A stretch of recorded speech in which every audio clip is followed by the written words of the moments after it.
venimos delante de ti, Padre, creyendo que tu Espíritu Santo es el que nos enseña, nos ayuda, nos guía a toda verdad. Padre, gracias. Permite que en este tiempo seamos edificados por el poder de tu palabra. Señor, ayúdanos, Dios de la gloria, a seguir llevando tu palabra a todas partes, Señor. Sobre todas las cosas, Señor, guarda a la iglesia de caer en error, de caer en falsas doctrinas. Señor, reconocemos que hay diferencias, que hay posiciones de sabiduría, Padre, pero reconocemos también que se levantan muchas corrientes contra tu palabra, contra tu sabiduría, contra tu poder, contra tu carácter. Señor, ayúdanos, Señor, para usar sabiamente tu palabra, Dios. Te bendecimos en el nombre de Jesús. Amén y amén. Bueno, gracias a Dios, ¿verdad? Vamos. Lo que no sé si este es, si es escrito. ¿En doble? No sé. Eso lo dice en inglés. Permanente. No, ese no. Es permanente, este no es. Ese no es. Ese es el que no se borra. ¿Verdad? No, yo tenía un poco de marcadores, lo que pasa es que como nos mudamos para allá, entonces se lo dejé a Omar. Y Omar me dijo, no, cuando venga yo otra vez te lo doy. Bueno, pero vamos a continuar, vamos a dar el repaso correspondiente Si lleva el espíritu, tenemos que borrar con alcohol. con alcohol. Bueno, vamos a... No, prefiero mucho. ¿Sé qué? Fuerte. Es permanente, sí. Demasiado. Bueno, para otra próxima. Primero vamos a arrancar con preguntas. ¿Sí? Vamos a arrancar preguntas. Preguntas que ustedes requieran, tengan alguna duda. Es el momento para responder. Tengo la ayuda de mi hermano pastor también, Argenio Moreno. Todas las preguntas que ustedes tengan acerca de lo que hemos llevado hasta ahorita, qué es lo que no entienden. Porque a partir de esta clase, ya para la próxima semana sí vamos a dar platos fuertes. Entonces queremos que todos tengan claridad. Si hay alguna duda con respecto a las clases, hermano, yo creo que aquí no sé cómo desarrollo esto, qué quiere decir. Este es el momento, vamos a aprovechar unos 15, 20 minutos. ¿Alguna pregunta con respecto a la secta? ¿Alguna inquietud? ¿Alguna inquietud de un hermano que usted quiera responderle? ¿Alguien que esté en alguna línea diferente a la suya?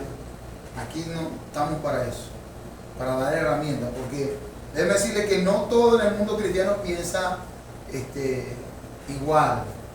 Hay posturas, ¿sí? Y las posturas definen también la práctica. O sea, nosotros podemos valorar a alguien, amarlo, quererlo, pero sus prácticas están ancladas a una postura teológica, una postura doctrinal, y su vida ordenada o desordenada depende de cómo ve él la doctrina bíblica, ¿sí?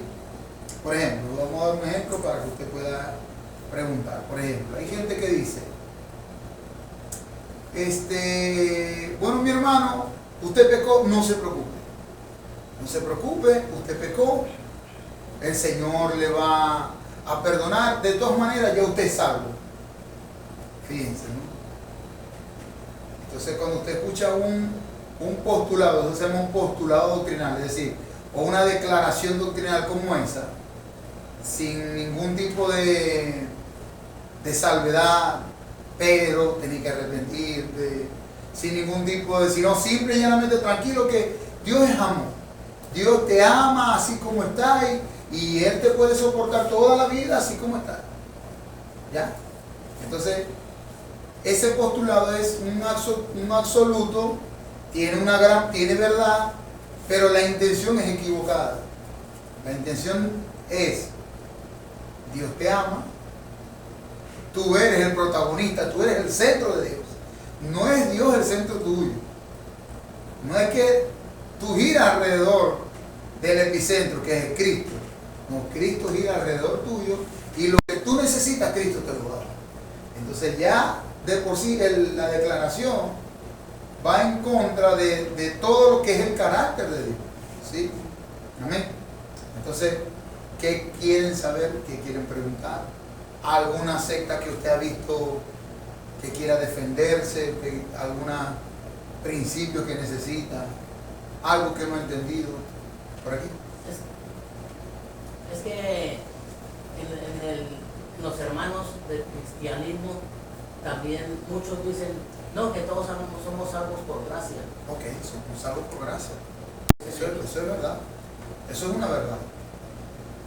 Pero como los términos cambian al pasar los años, nosotros tenemos que devolver la pregunta, pero ¿qué entiendes tú por gracia? ¿Ya? Por ejemplo, la gente dice, no, yo soy salvo. Ahora, ¿eres salvo de qué?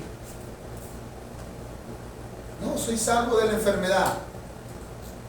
Entonces, ¿y si cuando te enfermas no eres salvo? Ahora, ¿salvo de qué y salvo para qué? Uno siempre el que pregunta para aclarar el término, porque a veces hay términos que no tienen el mismo énfasis que tuvieron hace 60, 80 años atrás. ¿Sí me entiendes? Por ejemplo, me he dado cuenta que últimamente, por lo menos cuando alguien nombra fulanito de pastor, ya por lo menos hace muchos años atrás, el nombre como tal, pastor, era un sinónimo de mucho respeto, una persona consagrada. Ahora, con todo el mal testimonio que han dado los pastores, ya el término pastor, a veces, ahí dice, ya la gente dice, Dios mío, pastor. sí, pastor, sí, es pastor, bueno, ya me entienden. Entonces, como es un ejemplo como eso, ¿ya? Entonces nosotros tenemos que tener, pero ¿qué entendéis vos por eso? Una vez me tocó una hermana, una mujer que es testigo de Jehová, y yo me senté, ella se sentó y me dijo, hola, ¿cómo está? ¿Cómo está usted? Muy tranquilo, muy relajado. Te vengo a dar un papelito. ¿De qué es el papelito? No, que el reino de Dios. Ay, qué bueno. Bueno, ¿en qué consiste el reino? Bueno, el reino es que va a haber un día en que todo lo malo se va a acabar, no vas a llorar más, no va a haber más enfermedad. Ese es el reino. Pero ¿eso cuándo va a ser? Bueno, viene muy pronto el reino. Y el reino no está aquí ahora. No, ahorita no hay reino. Entonces yo le empecé a explicar. Pero aquí dice la Biblia, el reino del Señor se ha acercado a vosotros. Y dice, aquí lo dice, tu Biblia lo dice. El reino del Señor se ha acercado. Ahora, ¿cómo es que tú me predicas un reino? No, pero es que allá Dios va a reinar. Sigue reinando. Entonces, hay las diferentes posturas, a veces son desordenadas por mala interpretación, por falta de orden, ¿sí? No tienen un orden bíblico establecido, ¿ya? Y cuando no hay un orden, entonces alteramos todo lo que está ordenado. ¿Sí? ¿Me entiendes? Por ejemplo, yo le empecé a explicar a esta señora, muy cordial, le dije, ve, una cosa es la manifestación del reino y otra cosa es la consumación del reino. ¿Ve? La manifestación es una cosa y la otra es la consumación. Pero el reino ya está operando. ¿Sí? El reino de Dios. Y le busqué otra cita, vamos a buscar. Ahí está, el reino del Señor, el reino de Dios se ha acercado a vosotros. ¿Ves? Entonces nosotros tenemos que tener un orden, si es posible, un orden doctrinal. ¿Sí? Hay, por ejemplo, hay doctrinas que tienen un orden. Nosotros no podemos, por ejemplo, yo no puedo decir, no hermano, yo soy ahorita rey y sacerdote. Somos reyes, y a veces lo decimos por argón cristiano, pero realmente no somos reyes y sacerdotes. Todavía no.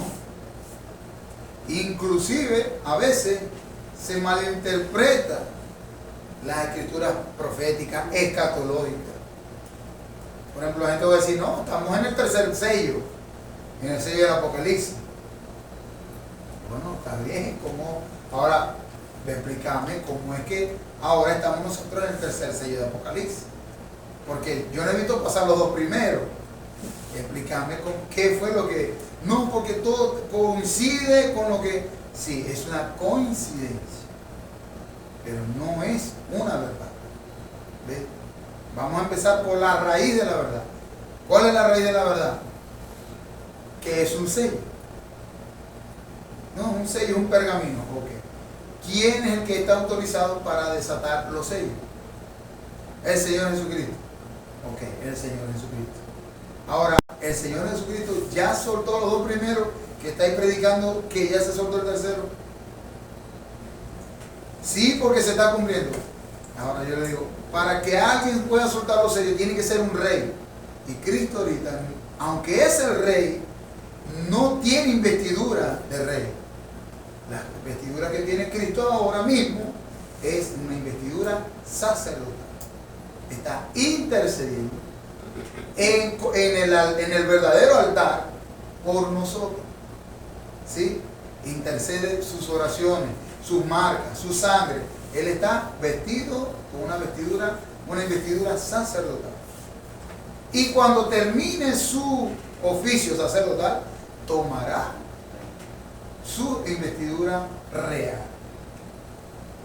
Y vendrá con una inscripción en el muslo que dirá Rey de Reyes, Señor de Señores, y herirá a las naciones con la espada de su boca. Entonces, esos son investiduras reales. Es el Rey que viene por su iglesia y a soltar esos sellos. El único que puede soltarlo es el Rey. No lo puede soltar, desatar esos sellos. Entonces, cuando no hay un orden, entonces hay una mala interpretación de la Escritura, y al haber una mala interpretación de la Escritura, posiblemente esa persona sea una persona fatalista. ¿Para qué se va a arrepentir? Si ya estamos en el tercer sello. ¿Para qué vamos a orar si ya estamos en juicio? ¿Sí? Entonces, fíjense cómo una mala interpretación trae consigo una mala práctica. Torcer el juicio. ¿Ah? Torcer el juicio. Sí, correcto. Totalmente. ¿Alguien más? Una pregunta, algo que usted tenga, alguna inquietud. No puede ser que no tenga nada. Una pregunta por acá. Tani.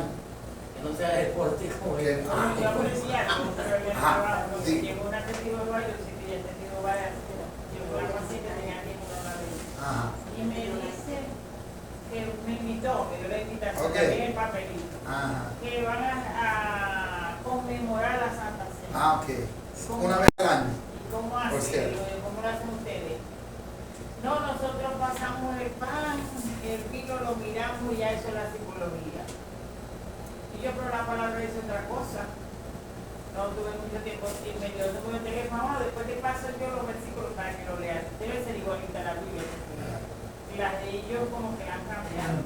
No, Ellos que cambian la Biblia todos los años. no, Con la Biblia nosotros, pero... los mormones no usan Biblia, usan el libro de Mormón. No, ese es Este de tipo de Se lo tengo así la actualiza. Usa una Biblia que se llama Versión Nuevo Mundo. ¿Sí? En mi casa, allá que mi papá llegó a estar una Biblia de señora la cosa no sé, ¿Cómo lo puedes leer? Porque así. sí, yo la leo. De hecho, los libritos eso también comparado con la Biblia cuando siempre, ¿no? Y uno se da cuenta que hay una contradicción. Hay una contradicción en eso. Y estaba viendo también en el televisor un programa de Mateo, ¿no? Del libro de Mateo, los primeros. Ajá. Muy bien, pasan la palabra de nacimiento de Jesús, cómo fue María, se le presentó y de repente dice, hermano, pero que eso se herejía. Que la mujer para ser salva tiene que convertirse en hombre. Yo dice, ¿qué? ¡Fuera! Ay, hermano, De la confusión. ¿Pero qué? ¿Escuchaste eso? sí, el supuesto pastor que estaba predicando dijo esas palabras. Para poder ser salvo se tiene que convertir en Y hombre. María Magdalena que se convirtió en hombre. ¡Upa! Ay, no, señor. No es. Y hay gente que se convence de eso. Hay gente que capta las cosas. Sí. Como dice aquí, que la gente a veces se mantiene tiene aquí y allá, dislocada, pues, no tiene por dónde pegar y todo lo oye, y todo lo escucha y todo lo acepta.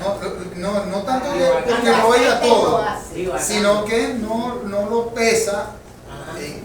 sobre las escrituras. ¿Ya? Entonces, a medida que vaya pasando el tiempo en estas clases, usted va adquiriendo discernimiento y también sabiduría. ¿Sí? Porque toda postura tiene su fundamento. ¿Cuándo son fundamentos reales? Cuando el fundamento es Cristo y su palabra.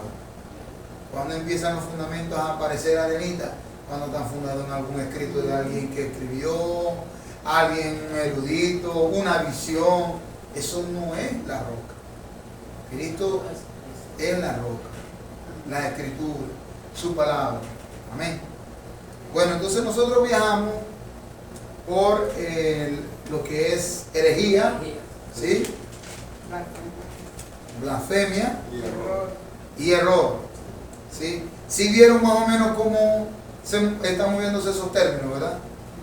La herejía es la capacidad que tiene una persona de darle el valor máximo a su propia opinión, y esa opinión lo va a hacer separarse de Dios, de las Escrituras, ¿sí? Y otro va a querer comprar esa misma herejía y se separa. De hecho, eso es lo que significa herejía. De hecho, el mismo término herejía es secta. Alguien que hace un sector aparte, ¿sí? Una opinión aparte. Y vimos también lo que era blasfemia, que todo hereje tuvo que ser blasfemo primero. Antes de separarse, antes de tener una postura totalmente en desacuerdo de la Escritura, tuvo que en su corazón maquinar blasfemia. ¿Sí? ¿Qué es una blasfemia? Degradar el valor que tiene la Escritura, ¿sí? Y darle valor a la opinión propia. Y después mismo, ¿cómo? Como fue el caso de Arrio. Como el caso de Arrio, lo vamos a ver después, uno de los percusores de algunas doctrinas que la iglesia en conjunto rechazó totalmente. ¿Sí? Arrio, Pelagio, en fin, muchos que estuvieron en discrepancia, y la iglesia se reunió para hacer lo que llama en la historia concilio. Que era un concilio, se reunían todos los eruditos de las escrituras, los pastores, los líderes, y con las escrituras allí rechazaban las corrientes que iban en contra de las escrituras. ¿Sí? Y poquito a poco vamos a ir desarrollando algunos concilios que alinearon a lo que hoy conocemos como la doctrina cristiana. ¿Ok? Amén. Amén. Vimos una clase tremenda la semana pasada, que es el error. ¿Qué error? Alguien que está descarriado, divagando, Dando vueltas. está dando vueltas, le está buscando las 5 patas al gato. Pero bueno, por ejemplo, una vez hubo un hermano, Caín se casó con una tipa que no era de Adán. Yo, ¿cómo así? Explícame eso. No, por eso es que salieron los gigantes. Porque Caín se casó con otra. Porque mira, hermano, estaba Adán y Eva, Caín y Abel. ¿Cómo es que Caín se casó? Si no había más mujeres, si nada más había dos. Entonces, la deducción lógica podría ser certera, pero cuando usted empieza a leer las escrituras y empieza a ver algunos principios que rigen algunos libros, se va a dar cuenta de que toda hipótesis, toda pata de gato que no tiene el gato, está errada. Yo le dije, hermano, pero no puedes sacar esa cuenta. ¿Cuánto vivió Caín? Tantos años. ¿Cuánto vivió Adán? Tantos años. ¿Cuánto vivió? Esa gente vivía más de 600, 700 años. Y el objetivo que Dios los envió a ¿qué? A fructificar. Ellos tenían 900 años haciendo hijos por todos lados, porque el mandato era fructificar. Y ya cuando Caín peca, ya la tierra empezó a fructificar.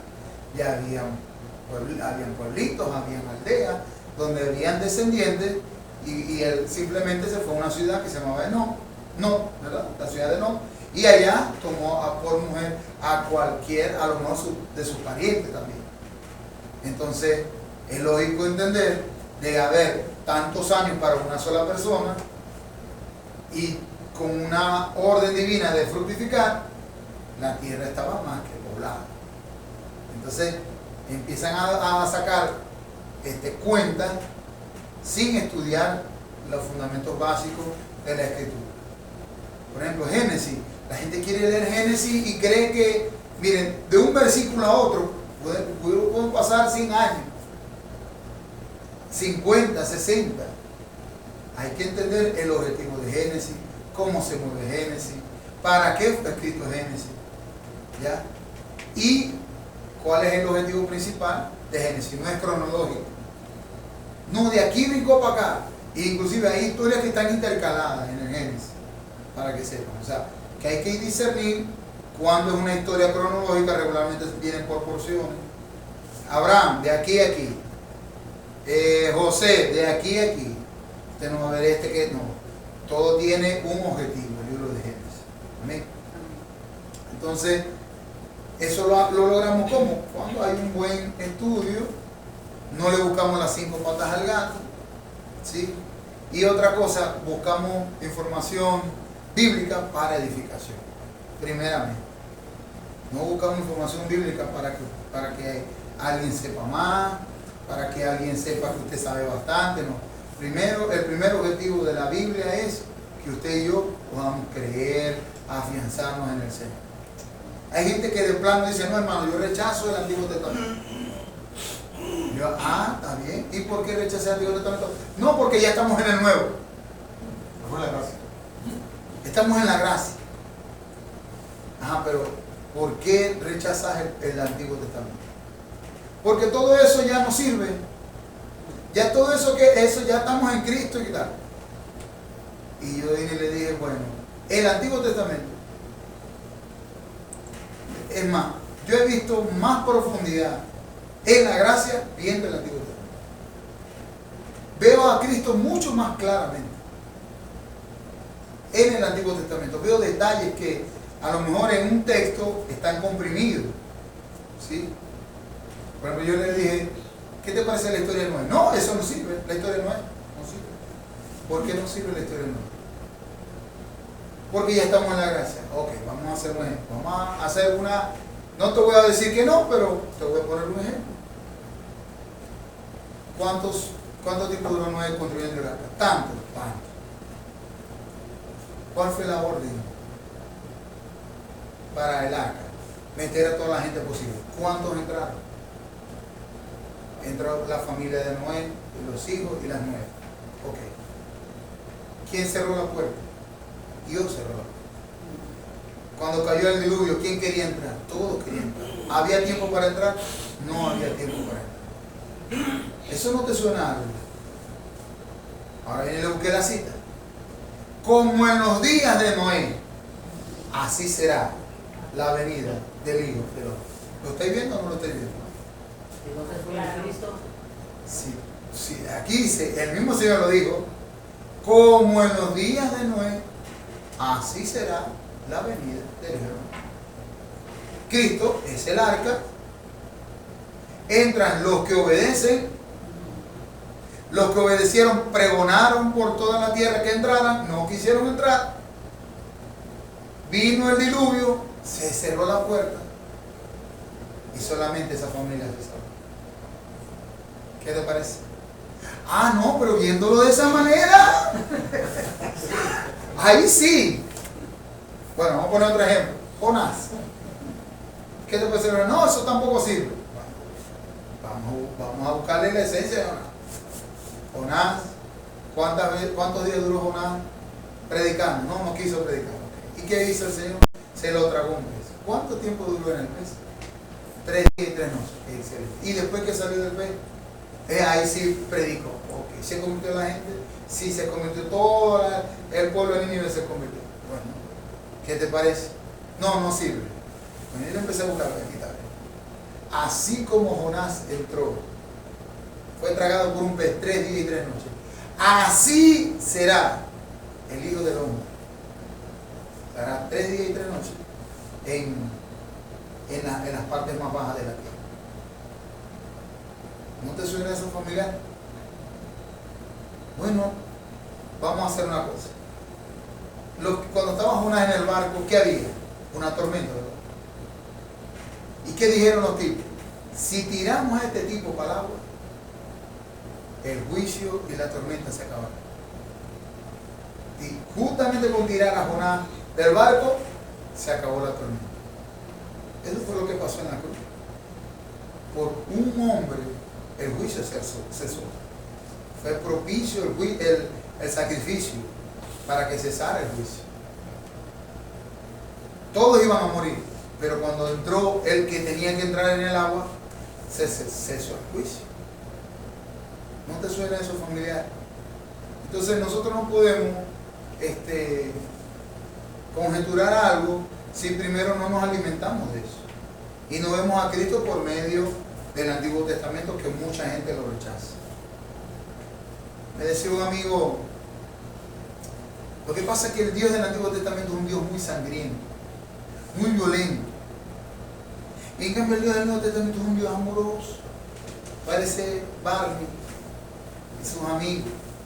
Es suavecito, es como el osito Teddy. Quiere decir que hay dos dioses. Dios, no, te equivocas. Él no tiene ni sombra de variación. Él no cambia, Él es inmutable. Te voy a decir qué fue lo que cambió.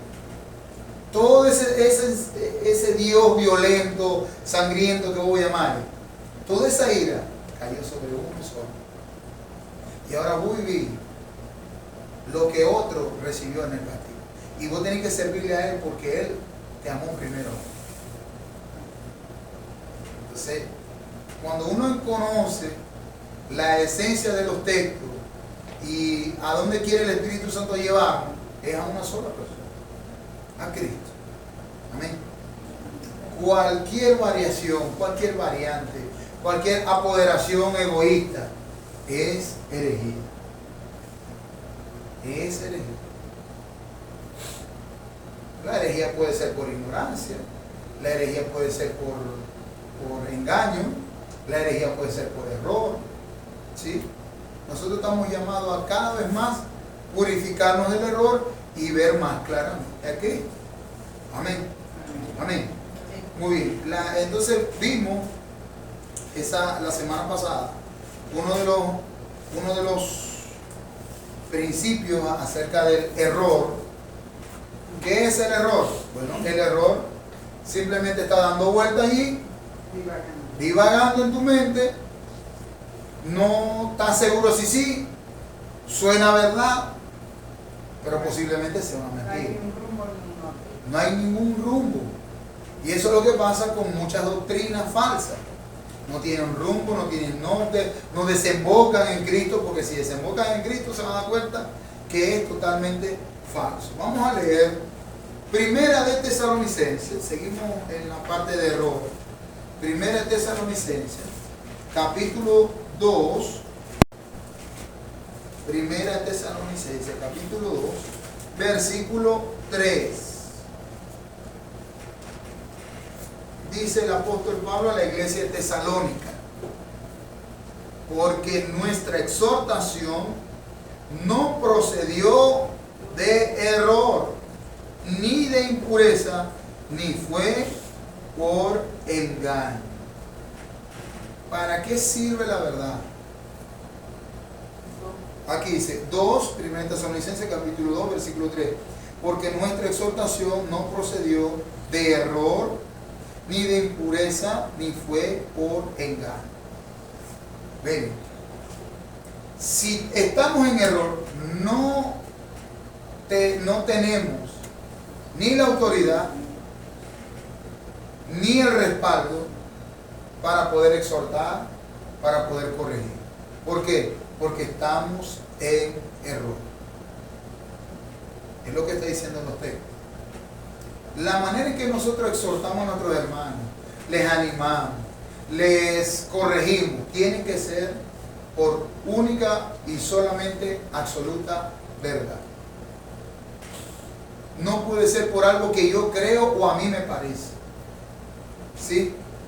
Tiene que ser por única y absoluta verdad.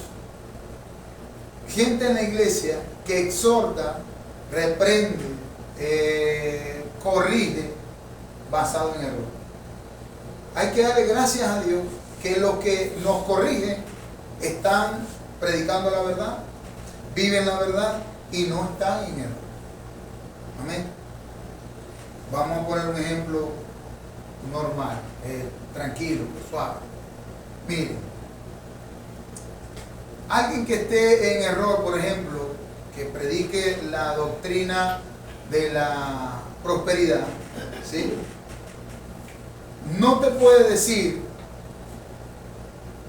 que sigas a Cristo sin ningún tipo de interés, por puro amor, porque esa persona no lo está haciendo. ¿Sí me está entendiendo, verdad? Yo no le puedo decir a alguien, mira hermano, vos tenés que servirle a Dios, pero yo no hago nada, ni sirvo, lo que busco es contienda, guerra, pelea, pleito, no hago nada. Pero yo vengo y quiero animar y exhortar o reprender o disciplinar a algún hermano diciéndole, hermano, que vos tenés que servirle a Dios hoy. Pero vos no serví al Señor. Y si lo hacéis de vez en cuando. Amén. Entonces, la persona que está en la verdad tiene toda la autoridad. No solamente porque predique un domingo o porque tenga algún cargo en la iglesia, no. Toda persona que conozca la verdad, crea la verdad y vive la verdad, tiene el derecho y el deber de poder hablar con esa verdad, corregir el error con esa verdad. Amén. Amén. Amén. Y con su ejemplo también. Sí, claro. Amén. Vamos a leer segunda de Pedro, capítulo 3. Segunda de Pedro, capítulo 3, versículo 17. Segunda de Pedro, capítulo 3, versículo 17.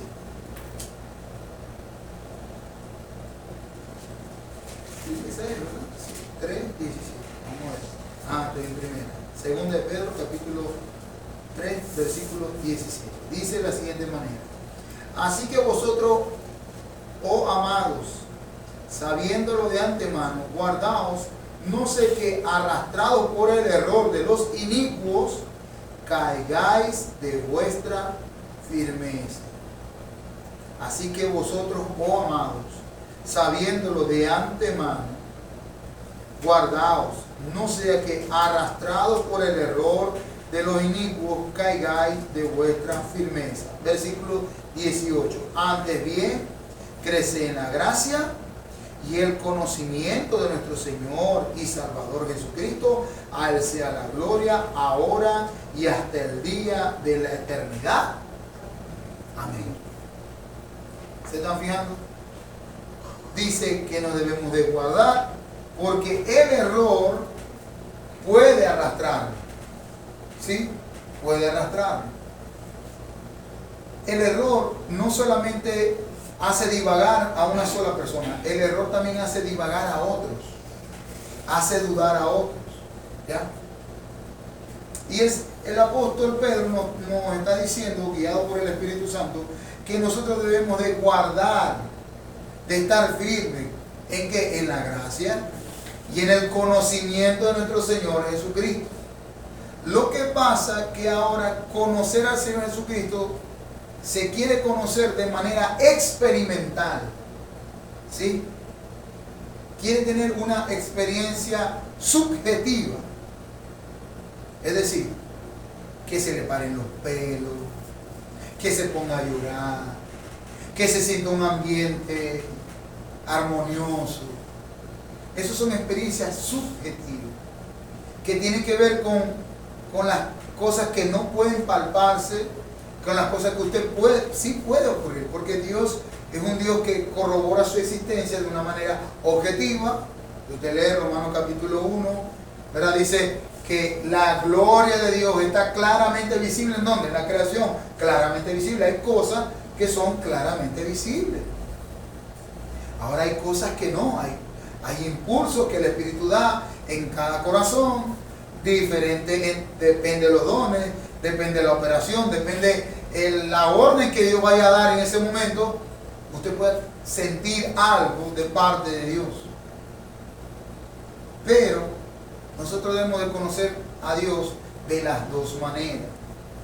No podemos negar que hay una manera subjetiva. Sí hay una manera subjetiva. Sí existe algo interno, que usted está convencido, que usted sabe que es de Dios. Amén. Pero eso no es todo. Entonces, el crecimiento integral tiene que ver con las dos. La edificación integral tiene que ver con las dos. ¿Ya? Usted tiene que conocer objetivamente, ¿sí? Usar su mente, sus ojos, sacar sus cuentas, hacer sus estudios, sus anotaciones, sus apuntes de una manera objetiva. No, claro, ¿ve? El Señor murió tal día, resucitó tal día. Ok, ya entiendo. ¿Ve? Las doctrinas, ponga una doctrina en la mesa y usted coloque de manera objetiva. Pero esa enseñanza objetiva, si es la voluntad de Dios, usted puede tener una experiencia subjetiva. ¿Sí? Un ejemplo. Yo leí un salmo. Por ejemplo, dice, los cielos cuentan, ¿qué cuentan? La gloria de Dios. Y el firmamento anuncia ¿qué? Las obras de sus manos. Entonces, leyendo ese salmo, se me ocurrió a mí salir para el patio. Y yo dije, Señor, quiero ver esta gloria que me dice el texto. Y en verdad la quiero ver, pues, porque me impulsó el texto, lo leí, lo estudié, Salmo 19, y salí. Hermano, y yo pude sentir cosas que no les voy a decir, no se las voy a describir, pero pude ver que es cierto, no solamente de manera objetiva, lo que dice el texto, lo que yo aprendo, lo que mi entendimiento que Dios me lo dio, lo que se siente ver la gloria de Dios, objetivamente. Pero en mi corazón empezó a latir un poco más fuerte esa madrugada y simplemente me quebranté, ¿ya? Pero eso no me da a mí parte de decir, bueno, hermano, usted quiere recibir usted quiere estar en la presencia de Dios, salga todos los días a las 3 de la mañana.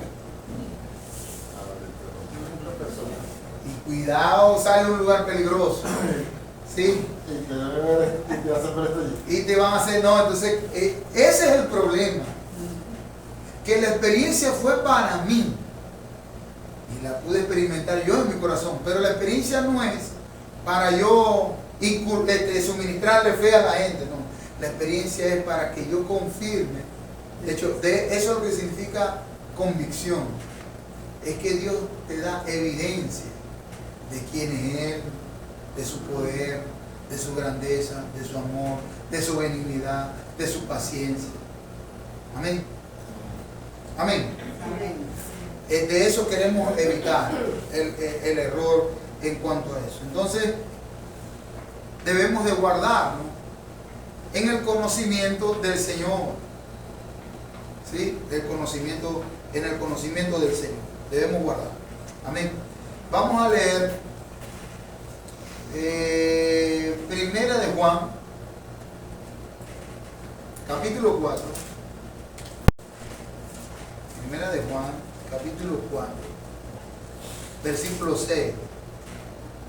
Primera de Juan, capítulo 4, versículo 6. Dice: nosotros somos de Dios, y el que conoce a Dios nos oye, y el que no es de Dios no nos oye. En esto conocemos el espíritu de verdad y el espíritu, que claro, ¿verdad? Clarísimo. A veces queremos que alguien que esté en error conozca la verdad. Miren, y le voy a decir la verdad, a mí me provoca a veces abrirles el cráneo. O sea, Dios mío, pero ¿por qué no entiendes? ¿Sí? Pero aquí dice, en esto usted va a conocer quién es de Dios, quiénes están en error. El que es de Dios dice, nos oye. Hablando del apóstol Juan. El que es de Dios nos oye. ¿Quién es el que está en error? Quiere escuchar a otros. Y eso pasa mucho ahorita. No, mira, el predicador, vaya. Y empieza el internet. Y entonces soñáis con ese predicador. ¿Y sabe cuándo usted se le va a acabar la fiebre con ese predicador? Cuando ese predicador cae en pecado, que ya es tarde. O cuando ese predicador dice algunas barbaridades. ¿Sí? Ahí se le va a quitar la fiebre por ese predicador. O esa predicadora. No, y esa predicadora, ¿cómo predica? Y agarra y digo, bueno, está bien. Gloria a Dios. Pero también te puede usar a vos para predicar. De esa manera. ¿Sí? Entonces prefieren escuchar a otros que no velan por usted, que no oran por usted, que no están con usted las veces que pueda estar. Gente que ni siquiera los conoce. Entonces a eso sí oye. Y no porque no haya hombres de Dios, sino que aquí es una manera de guardarnos del error. Una manera de guardarnos del error es escuchar la verdad de Dios por medio de lo que nos están instruyendo. ¿Sí? Si usted saca la cuenta, por ejemplo, si usted viniera nada más los domingos, usted tiene 1 hora los domingos para escuchar la palabra. Pero tiene 168 horas restantes escuchando cualquier palabra que esté en el internet o que esté en cualquier otro lugar. ¿Ya? Nosotros debemos de escuchar a aquellos que tienen el espíritu de verdad. Amén. Ahí lo dice. El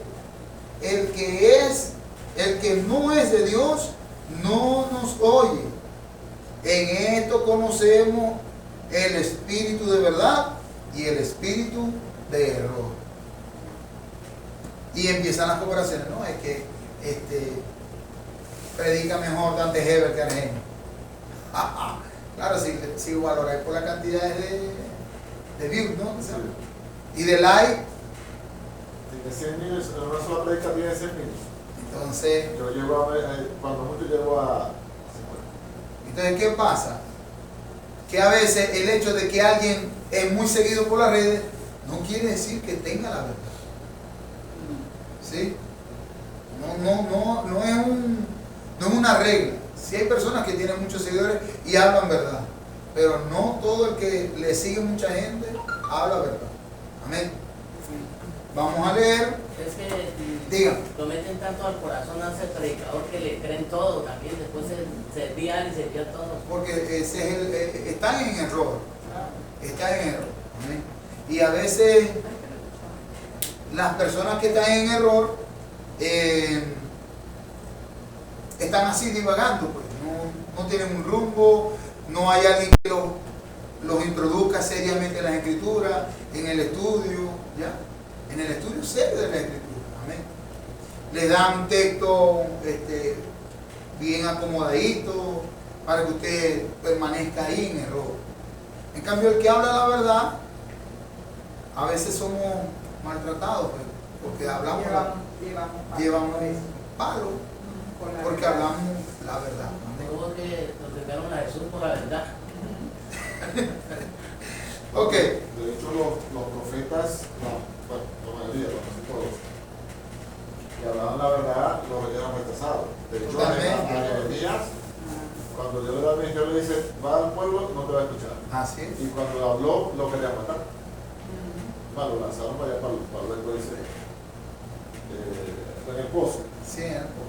Y escuchaban a los profetas falsos. Eso sí, eso era lo máximo. Lo máximo. No debe estallar con eso. Amén. Entonces, la gente ha comido más chatarra en toda la vida que la verdad. Miren, uno de los términos importantes de la verdad, el término verdad significa sin ilusión. De hecho, el término original dice sin ilusión, es decir, aletheia, una palabra bastante bonita. Porque ¿qué es lo que es verdad? Lo que no es fantasía. Sin ilusión. Entonces, ¿qué es la mentira? La mentira sí es algo fantasioso, vano. El término vano y mentira están muy mezclados, porque vano es Hebel en hebreo. Hebel es humo. ¿Sí? Usted ve el humo y de pronto el humo tiene una forma de algo y lo quiere agarrar y no es eso. ¿Ve? Como las nubes. Usted dice, ay, aquella nube tiene forma de león. Mira. De oso. O de oso, o cualquier figura. Y al ratico, ahí viste, pero yo no veo nada, no porque ya se va todo el león. No lo viste. Porque realmente no es un león, era una nube. Pero uno le consigue El león no tenía buena mente. Sí. uno le hace la forma con la misma mente. Y que eso pasa con el Le error. hace la forma. Eso es lo que es el error. El error es tú le das la forma que tu mente quiere. ¿Sí? ¿Cuánta gente no ha recibido una palabra de estas así? De hecho, para eso hay predicadores que son expertos en eso, en no dar palabras tan certeras, sino palabras ahí, que estén medio flotando para que cualquier ingenuo crea como el que cree que hay un león en la nube. Para mover emociones. ¿Ya? Así pasa. Y así pasa. Por ejemplo, si yo diera, no, hermano, y la Biblia dice que aquí está y tu andar será prosperado, ahí usted está sin medio. Y dicen, y ya en tu mente, no, esa palabra es para mí. Y de pronto, y si no es así. Y he visto muchas personas que salen de pleito con Dios. Salen de problemas con Dios. De hecho, yo fui uno. Pero Señor, vos me dijiste, Señor, yo no te he dicho nada. ¿Quién te dijo que yo te digo eso? Entonces tenemos que tener mucho cuidado con eso. ¿Sí? Vamos a leer Santiago capítulo 5, versículo 20. Santiago capítulo 5, versículo 20. Creo que esta la leímos la semana pasada. Dice, sepa, Santiago capítulo 5, verso 20, dice, sepa que el que haga volver al pecador del error de su camino, note que se llama pecador.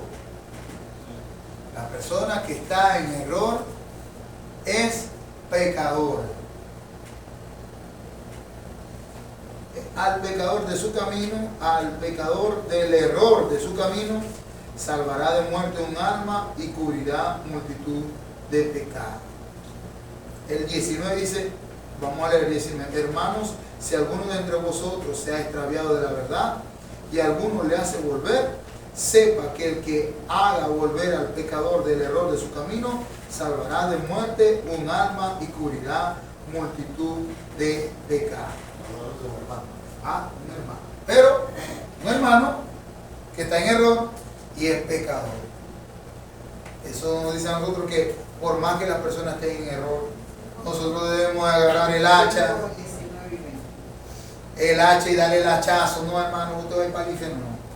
El objetivo nuestro es orar y traerlo, hacerlo volver al camino de la verdad. ¿Sí? Y para eso usted no necesita tener un estudio de 2 horas. Simplemente conocer bien en qué error ha caído. Porque déjenme decirle, cuando un hermano cae en error, es porque ha omitido un aspecto de Cristo. ¿Sí? Y le ha dado un valor desvirtuado, incoherente a lo que es Cristo. ¿Sí? Y ese valor incoherente que él ha asumido para sí, posiblemente esté vinculado a una actividad pecaminosa en su ser. O sea, todo es una combinación. ¿Sí? Regularmente las personas que caen en error doctrinal, claro, esto es un tema muy... El Señor es el que conoce los corazones, pero Nosotros conocemos lo que hablan las personas. Por ejemplo, miren esto. Hay gente que dice, como el ejemplo que les dije, no hermano, si vos pecaste no te preocupes. Anda a Cristo, Cristo te limpia y vení otra vez. Justificarlo a Él. Esa persona está omitiendo la responsabilidad que tiene delante de Dios. Está usando la soberanía de Dios mal aplicada. Está aplicando mal la soberanía de Dios. La soberanía de Dios no es para pasar por alto el pecado consciente. La soberanía de Dios es para dar gracia abundante para el pecador arrepentido. ¿Sí? Entonces, sacamos de la ecuación el arrepentimiento. ¿Y qué nos queda? Personas irresponsables, creyendo en la soberanía de Dios y creyendo que Dios les perdona sin arrepentirse. ¿Ven? Entonces, ya cuando usted ve una declaración como esa persona que está en error posiblemente tenga mucho tiempo pecando y creyendo que ya es perdonado porque es perdonado sin arrepentirse. Y ahí hay un problema. Personas que pecan y pecan y pecan y creen que Dios tiene el deber de perdonarlo. ¿Sí me entienden? Bueno, Señor, aquí estoy. Limpiame otra vez. Y al otro día, Señor, aquí estoy, limpiame otra vez. Sin ni siquiera una chispa de arrepentimiento. ¿Sí? Entonces, el acto continuo de tener esa práctica pecaminosa sin arrepentirse, a lo que escucha algo como la soberanía, esto es lo que necesita. La carne sabe mucho de doctrina y de teología. Esto es lo que necesito yo. Yo necesito la soberanía. ¿Para qué? Para continuar pecando. ¿Y por qué no agarra el juicio? Porque si agarra el juicio de una vez se arrepiente. ¿Sí me entienden? Porque Dios es un juez. El mismo que proporciona gracia también va a proporcionar castigo. Y hay muchas corrientes donde quitamos el castigo de Dios. No es que Dios como... Y te pone una ilustración hasta vaga. O sea, si tú tienes un hijo, tú vas a querer que tu hijo caiga en el infierno. ¿Verdad que no? Dios tampoco. Justifican la... Están agarrando el carácter de Dios, lo están rebajando a un simple mortal pecador, polvo y nada, y excluimos la santidad, el juicio, la verdad, la rectitud de Dios. Pero nos quedamos con la bondad, con la gracia, ¿no? Nosotros tenemos que tener un Dios completo. ¿Sí? El hecho de que Dios haya sido misericordioso y haya derramado gracia no quiere decir que no vamos a estar exentos del castigo. Vamos a dar cuenta. Y cuando dice que vamos a dar cuenta, quiere decir que Dios tiene ya la lista armada. Bueno, mi hermano, aquí está. Te limpié y aquí está. Ay, mi madre, aquí ya lista. ¿Sí me está entendiendo? Entonces, una vara y un callado tiene. Sí, Señor, para medir y no va a fallar. Entonces,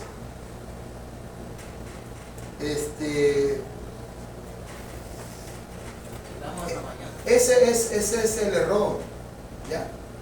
Gente divagando y agarra lo primero que su corazón pecador y pecaminoso agarra, ¿sí? Yo caí una vez en un pecado, voy a confesar un pecado aquí ojalá ustedes me puedan perdonar. Yo una vez, mire, yo tenía una práctica bastante extraña al orar. Yo decía, yo voy a poner una alabanza. Voy a poner en el fondo una alabanza, no tengo nada con el que ponga fondo en la alabanza. Y yo cuando pongo ese fondo de alabanza, como esa alabanza a mí me gusta tanto, entonces yo de pronto voy a llorar. Y yo cuando llore, ya yo me arrepentí. Fíjense lo que es. Hasta que un día se dañó el radio. ¿Y saben qué? No lloré. Y si no lloré, no me arrepentí. Hermano, usted se ríe, pero yo caí en eso. Porque ya yo decía, no, prende radiecita, la musiquita de fondo. Que ya se lo Un actor de nombre. Entonces cuando se me dañó el radiecito, yo ni tenía ganas de arrepentirme, ni tenía ganas de orar. Ni de llorar. Ni de llorar, mira. Fíjense eso. Hasta ahí podemos estar en el error. Nosotros tenemos que tener cuidado hasta de nuestro arrepentimiento. Amén. Ok, seguimos. Faltan unos pocos minutos. Pero llegamos un poquito tarde, ¿verdad? Muy bien. Seguimos terminamos allí lo que es el error. Pero sí quiero que vean herejía. Vaya de arriba hacia abajo. Herejía, blasfemia y error. ¿Sí? Personas que están en error pronto van a blasfemar, y luego después de la blasfemia viene herejía. Y eso puede ocurrir en un 2x3. Hasta las tres cosas pueden estar simultáneas. Vamos a empezar otro que se llama hipocresía. Hipocresía. Hipocresía. Es una canción de los pasteles verdes. Hipocresía. ¿Con I o con H? Con H. Con H le dice. Porque también hay con I. ¿Hay con I? No. Sí, no sé cuál será eso. Eso Eso es ibuprofeno, ¿no es? Ibuprofeno sí. Acuérdate que hipo es bajo en griego. Hipocresía. Ok. Ahora, para empezar con hipocresía, con H intercalada antes de la I. Hipocresía. Muy bien. ¿Qué es hipocresía? A ver. Miren, ¿qué es hipocresía? Hipocresía es cuando uno, pienso yo que es así, bueno, toda la vida ha sido así. Cuando uno trata a una persona, ¿verdad? A un hermano o a X persona, su prójimo, pues, le dice hermano y le da un beso, y como hizo Judas, pues que abrazó al Señor y en verdad no era su amigo. Lo hizo solamente por abrazarlo y decirle que te amo, pero a la final, dentro de nuestros corazones no está ese amor. Y en el aspecto a Dios, Sí, no hay hipocresía, porque ya hay amor del Señor en nuestros corazones. Y eso se ¿una persona puede ser hipócrita delante de Dios? Sí lo hace. Pero el Señor sabe quién es la persona, Claro, porque sí. Él conoce los corazones. Por supuesto, Y amén. no nos vamos a engañar nosotros, vamos a engañar a Dios. Bueno, sí, es que lo Eso lograré. se aprende. Si es que lo logré. Claro, regularmente la hipocresía está asociada a alguna actividad humana. Pero para tocar el tema de la hipocresía estamos tocando con respecto a la secta, es con respecto a Dios. ¿Sí? Hay una hipocresía humana, que es como dice mi hermana, personas que no son claras ni verdaderas, ni son fieles, y por detrás son todo lo contrario. Fingen lo que no es. ¿Ah? Fingen lo que no es. Fingen lo que no es. Ahora, con respecto a Dios, ¿qué es la hipocresía? La hipocresía es tener un juicio bajo, ¿verdad? Tener un juicio bajo de lo que realmente es. O aparentar algo cuando tú realmente estás engañando. ¿Sí? Por ejemplo, vamos a leer Lucas capítulo 12. Lucas capítulo 12, versículo 1 al 2.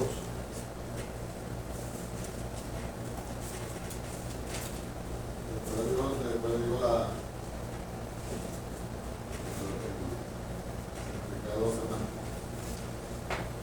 En esto, juntándose por millares la multitud, Lucas capítulo 12, versículo 1, tanto que unos a otros se atropellaban, comenzó a decir a sus discípulos primeramente: guardaos de la levadura de los fariseos, que es la hipocresía.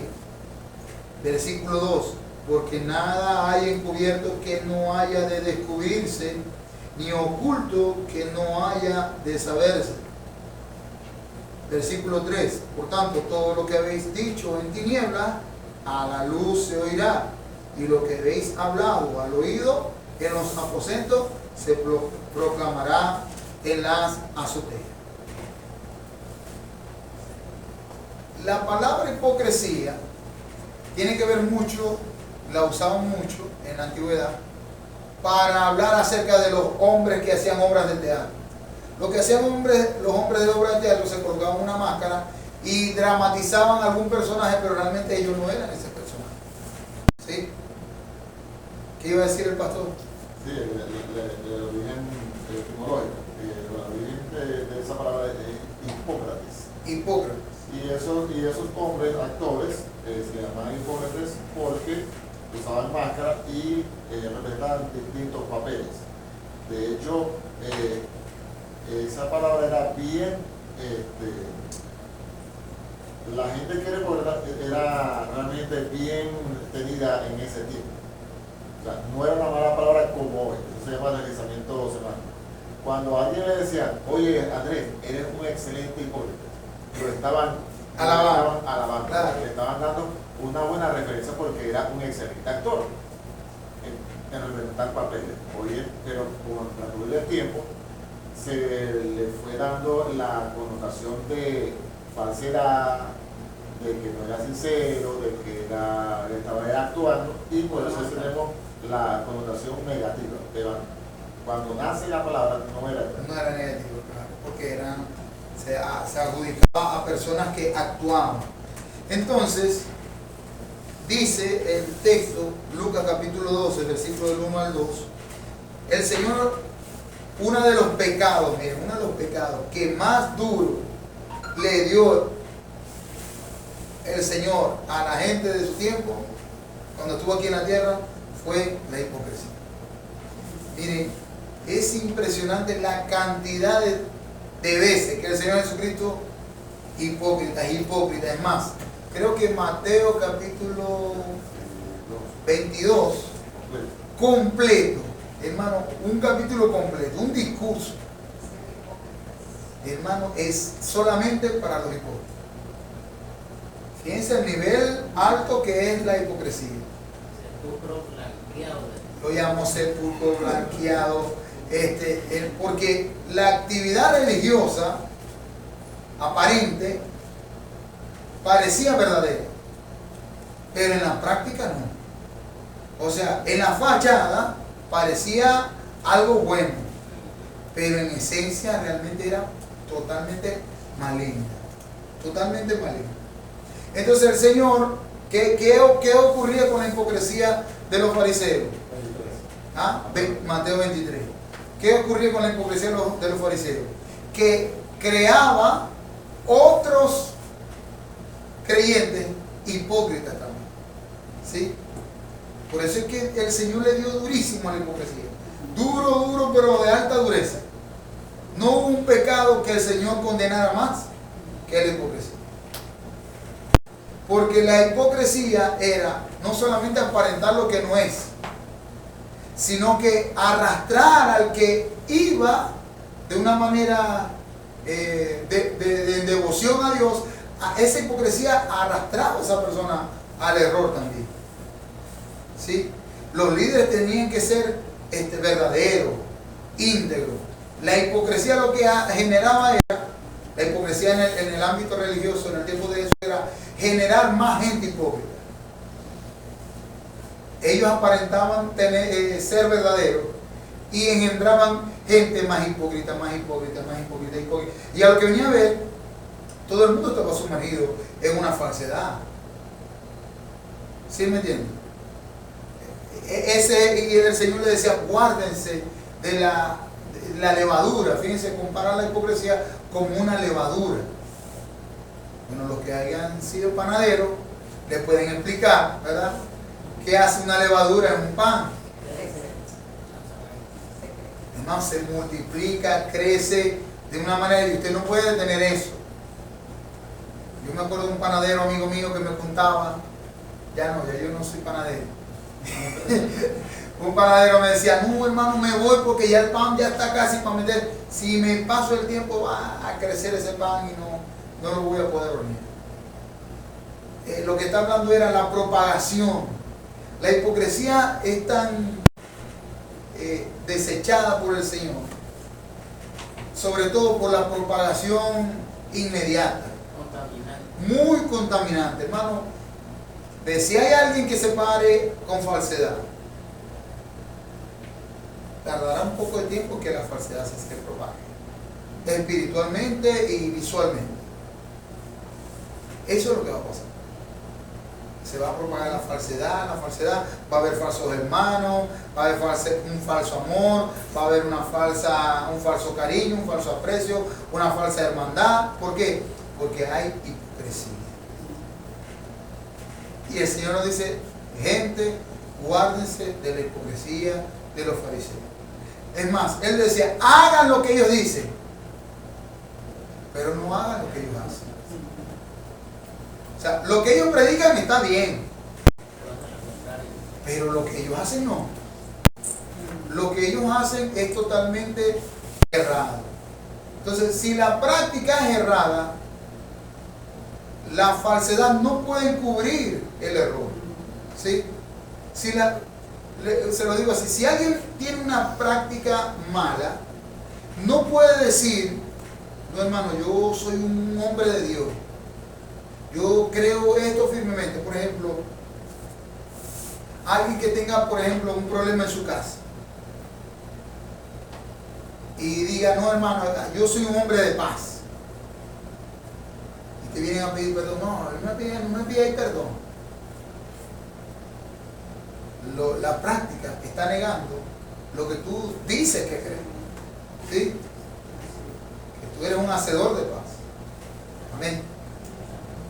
Igual, no hermano, yo soy un hombre de mi casa, pero no valora a tu esposo, a tu esposa, a tus hijos. No puedes decir eso. La iglesia es una cosa y la casa otra. La práctica niega la verdad que se está proclamando. ¿Okay? Por eso es que el Señor Jesucristo habla de lo que está oculto. Porque ¿qué hace la máscara? Tapar lo que está oculto. Y aquí